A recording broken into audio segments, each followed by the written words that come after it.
Olá, 2023, ano que marca o centenário da Previdência Social brasileira. E você sabia que esse importante sistema, tão presente na vida dos trabalhadores e de suas famílias, teve seu começo com uma iniciativa de um político da cidade de Jundiaí, no estado de São Paulo, chamado Eloy Chaves?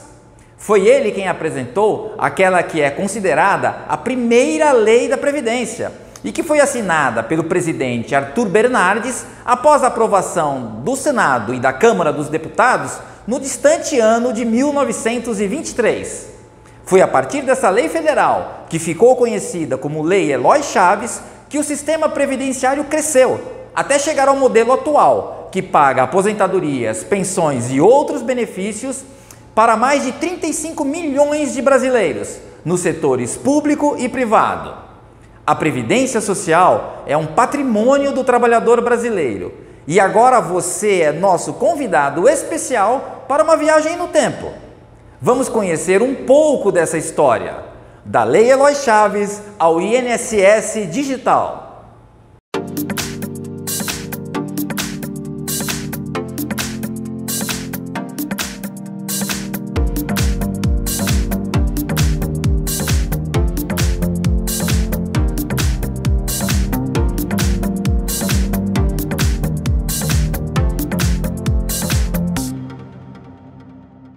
Em 24 de janeiro de 2023, comemoramos os 100 anos da Lei Eloy Chaves, que foi o marco de nascimento da proteção social no Brasil, ou seja, foi o início da Previdência Social.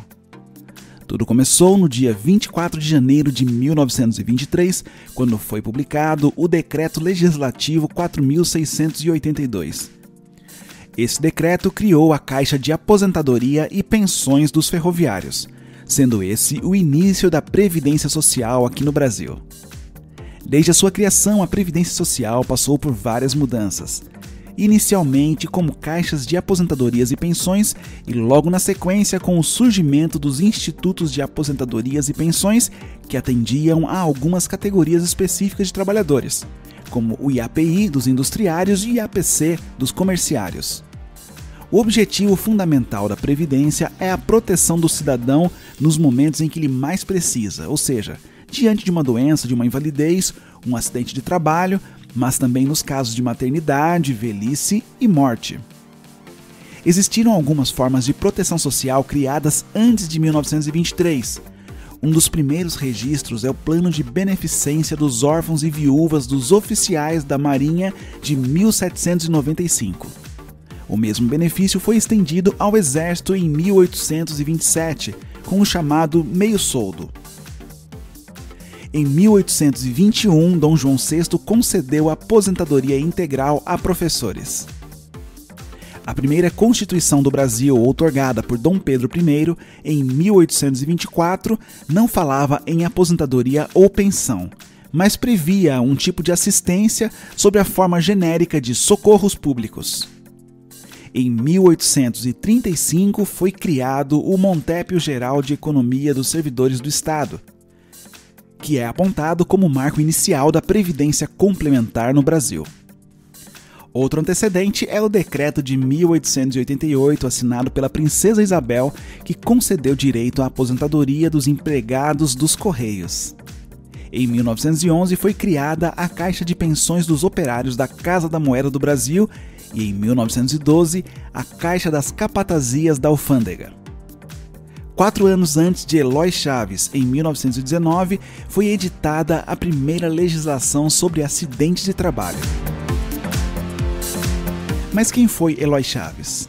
O Dr. Eloy de Miranda Chaves, considerado o precursor da Previdência Social no Brasil, nasceu em 1875. Aos 20 anos, recém-formado em Direito e Ciências Sociais, ingressou na Promotoria de São Roque. Em janeiro de 1896, assumiu a Promotoria de Jundiaí, onde fixou residência. Fundou o Colégio Santo Antônio e iniciou sua carreira política. Então, eu sou sobrinho bisneto do Eloy Chaves, né? Tenho o mesmo sobrenome que ele, né? Gustavo de Miranda Chaves. Já faz 10 anos que eu estou trabalhando aqui no INSS. Eu comecei a trabalhar na agência de Várzea Paulista em 2012. E há uns 3 anos atrás eu entrei no projeto piloto do teletrabalho, fui para a agência digital e agora com a extinção da agência de Várzea Paulista eu fui removido para a agência aqui de Jundiaí, Eloy Chaves. É muito legal, eu me sinto orgulhoso disso. Assim, quando eu entrei eu não tinha percebido a grandeza disso, mas logo que eu entrei eu participei das comemorações de 90 anos da Previdência e eu fui chamado para representar a família, né, do Eloy Chaves. E foi muito legal para mim e para minha família esse evento. O meu pai chegou a conhecer ele, né, quando até uns 5 anos de idade, o Eloy ainda era vivo, meu pai chegou a conhecer ele. E assim, eu lembro da minha avó também, a minha avó que sempre representava a família nesses eventos da Previdência. Bom dia, pessoal. Eu sou sobrinho neto do Eloy Chaves. Na realidade, nós somos os últimos Miranda Chaves, eu e meu filho, porque trocou, embora o nome se repetisse, o coronel, o pai dele era José Guilherme Miranda Chaves, o irmão dele, José Guilherme Miranda Chaves, meu pai, José Guilherme Miranda Chaves, eu sou José Guilherme Miranda Chaves. Na realidade, eu nunca dei valor assim em imaginar o poder desse nome. É impressionante, ele era um baixinho, sorridente, jovem até. E eu percebia que ele, para defender os outros, ele se queimava. Mas com isso todo mundo aplaudia e agradecia, então com isso ele foi interessante, no sentido que ele ficava quietinho, a hora que ele via que podia falar uma coisa séria, que fosse de valor para o Brasil, olha que interessante. Ele levantava e metia a boca, como se fosse sorrindo, porque ele era muito inteligente, ele sabia conquistar pelas beiradas. E aí você vê interessante tudo, por exemplo, quando ele falou que vamos tentar então ajudar os pobres, são os ferroviários, coitadinhos, ficam velhos no tempo. Tá, daí ele bolou o negócio da varredura, foi interessante que ele varria o que caía dos trens, no café, que era o poder da época, caía no chão, caía no trem, ele falou, vamos rapar isso aqui, raspar, fazer um acumulado e vamos vender e dar o dinheiro para os próprios funcionários. E os fazendeiros falavam que estavam roubando eles. Aí ele falava assim, não, eu sou fazendeiro, não estou roubando, posso provar para você que isso aí não é nada, isso aí é um resto. Ele foi um dos primeiros a falar sobre pagar para estudar no exterior, olha que coisa linda. Você fala assim, quem que ele ajudou? Pô, Vital Brasil, Oswaldo Cruz, o cara fez um dos primeiros a assinar as leis para mandar os caras para o exterior para aperfeiçoar justamente as pandemias, seria as febre amarela, a febre tifoide, peste bubônica. Em relação à varíola, a vacinação ele também pegou pesado, tipo, é uma coisa que você fala, não é da área dele, mas ajudando o pobre, ele se prontificava. Mesmo ele saindo da vida pública, ele ficou um respeito, na época a força do café, e tinha aquela rivalidade, Rio de Janeiro e São Paulo, Minas com o café com leite, aquela velha república. E ele conseguiu unificar, sem arrumar encrenca, ele era o pacificador. E isso eu acho muito inteligente, é uma coisa que você com um sorriso, ele fala o que ele quer falar, mas não se queima. E isso é um dom que eu acho que ficou até agora nessa formação do INSS, desde 1923. Uma pessoa muito esclarecida e empreendedora, teve atuação decisiva no grande progresso de São Paulo, sobretudo em cidades do interior. O Dr. Eloy Chaves faleceu em São Paulo no dia 18 de abril de 1964. A Lei Eloy Chaves tratava do direito dos ferroviários à pensão, à aposentadoria, assistência médica e auxílio farmacêutico, e era um conjunto de benefícios mais abrangente do que qualquer iniciativa anterior. Veja só, o período entre 1915 e 1917 foi de grande mobilização dos trabalhadores em busca de direitos. Eloy Chaves ocupava então o cargo de secretário de Justiça de São Paulo e participou de algumas das negociações que levariam ao fim o principal movimento paredista daquele período, a greve de 1917. No entanto, a insatisfação dos trabalhadores continuava, e após a sua eleição para deputado federal em 1919, Eloy Chaves passou a buscar mecanismos para solucionar os desajustes sociais. Há relatos de que os ferroviários faziam repetidas vezes listas de coleta de dinheiro para socorrer as esposas que haviam perdido seus companheiros. Mas essa boa vontade não resolvia os problemas dessas famílias. Além disso, reclamavam da obrigatoriedade de se inscrever e contribuir para a sociedade beneficente dos empregados, criado pela Companhia Paulista. Essa sociedade beneficente teria o objetivo de prestar serviços de saúde, pagar aos trabalhadores pensão por velhice, doença ou incapacidade do associado, além de conceder auxílio para o funeral dos sócios e uma ajuda para a família dos membros falecidos. O problema era a falta de regularização e fiscalização. A Sociedade Beneficente dos Empregados da Companhia Paulista foi extinta em 1925, em função da criação da Caixa de Aposentadorias e Pensões, decorrente da Lei Eloy Chaves. Nos anos 1930, o sistema previdenciário é reestruturado e, nesse contexto, se disseminaram os Institutos de Aposentadorias e Pensões, os IAPs, que eram instituições previdenciárias organizadas por categorias e com cobertura nacional.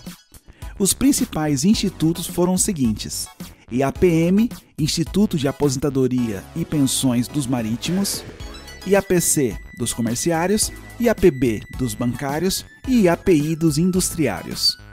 Em 1960 foi editada a primeira Lei Orgânica da Previdência Social, a LUPS, que nasceu a partir de um projeto de 1947, o qual tramitou no Congresso Nacional por aproximadamente 14 anos. Com a aprovação da lei, todos os órgãos de execução previdenciária passaram a cumprir a mesma norma. Dessa forma, houve a unificação das leis de previdência social. Até então, cada instituto e cada caixa eram regidos por normas próprias. É importante destacar que uma das medidas mais importantes constantes da lei unificada foi o teto do valor das contribuições e dos benefícios fixado em 5 salários mínimos.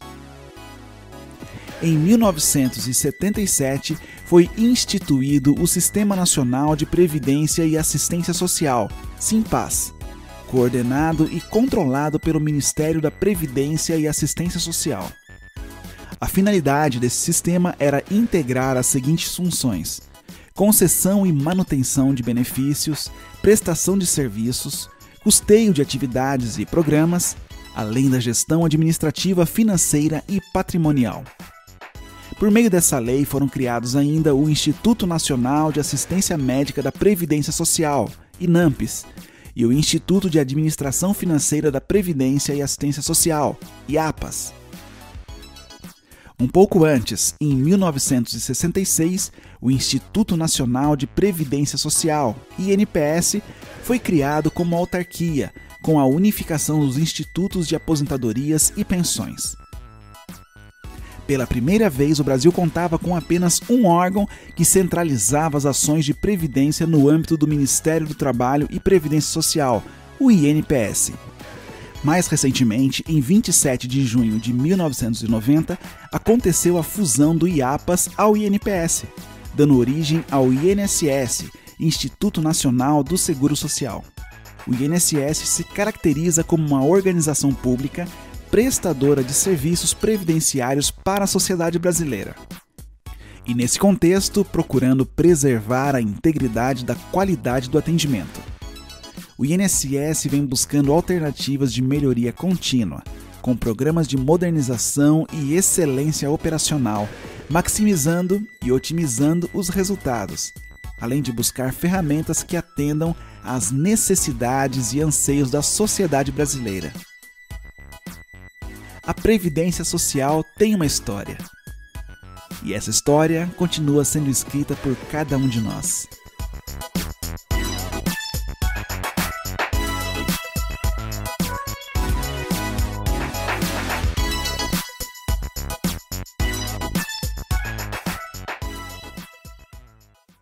Aqui vamos encerrando essa nossa viagem pela história. Espero que tenha gostado.